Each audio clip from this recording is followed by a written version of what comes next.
मेरा नाम मोहसिन है। मैं पेशे से एक शिक्षक। ये मणिपुर का जो हादसा है, ये मणिपुर का जो वाक़या है, ये इंसानियत के ऊपर में एक ऐसा काला धब्बा है कि रहती दुनिया तक कभी धोया नहीं जाएगा। ये देखिए, वैसे तो होते ही रहते हैं, कई एक हालात पैदा होते हैं, लेकिन इन सब की जिम्मेदारी है सरकार को सुलझाने की, और कहीं पर अशांत हो मामला तो वहाँ पे शांति पैदा करने की। लेकिन यहाँ पे कहानी ऐसी उल्टी है कि वहाँ के जो हादसे हुए, वहाँ पर जो ह्यूमन क्राइसिस कहा जाता है, उसके 78 दिन तक को कोई भी राजनीतिक नेता का किसी किस्म का कोई वक्तव्य नहीं आया, कोई बात नहीं आया। मणिपुर के मामले पर कोई भी कमेंट नहीं आया।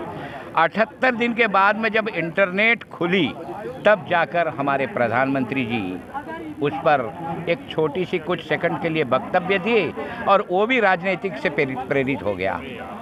जबकि हालात, जलता हुआ हालात मणिपुर का था, लेकिन प्रधानमंत्री जी का कहना था कि उसके साथ साथ में इन जगहों को भी देखना चाहिए, जो वेस्ट बंगाल है और जो छत्तीसगढ़ है और बाकी का जो है राजस्थान। वहाँ पर अभी ऐसे हालात हुए नहीं जैसे हालात वहाँ पर हुए हैं।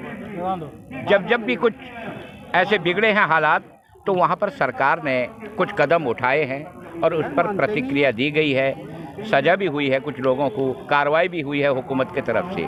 लेकिन मणिपुर का जो वाक़या हुआ, जिसमें बाकायदा सरकारी आंकड़े कह रहे हैं 5000 मकान जल गए, 60,000 लोग विस्थापित हो गए, जो नंगा करके पैरेड कराने वाली वीडियो पूरी दुनिया को हिला दिया, उसके बाद में सारी दुनिया के संसदों में इसकी चर्चा शुरू हो गई। यानी कि यूके के संसद में, ऑस्ट्रेलिया के संसद में, अमेरिका भी आवाज़ उठा रहा है। लेकिन हमारा दुर्भाग्य है कि हमारे संसद में इसकी कोई भी आवाज़ नहीं उठ रही, और कोई भी सवाल करने वाला, अगर इस मामले में सवाल किया जाता है कि उस पर तुरंत कार्रवाई की जाती है। जैसे कि अभी हाल ही में संजय सिंह का वाक़या है। संजय सिंह का दोष इतना ही था कि वो मणिपुर पर पूरी ताकत के साथ में कुछ सवाल पूछ रहे थे और संसद में चर्चा कराने की मांग कर रहे थे, और ये किसी तरफ से भी जो उनको एक्सपेल किया गया, तो ये बहुत बड़ा दुर्भाग्यजनक मामला है।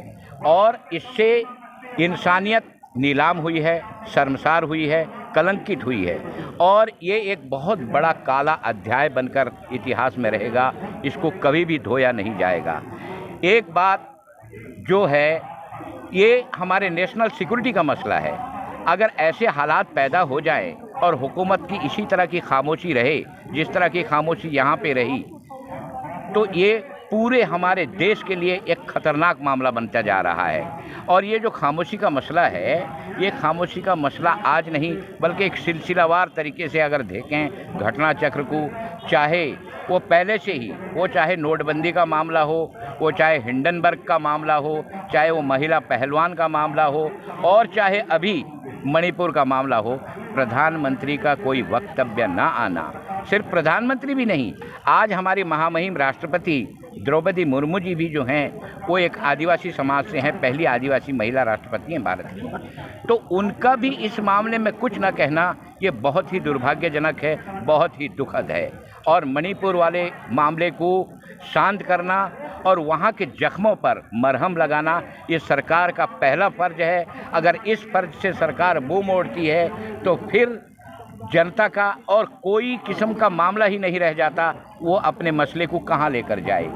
ये जो है, ये सबसे तकलीफ़देह मामला है और सबसे दुखद मामला है।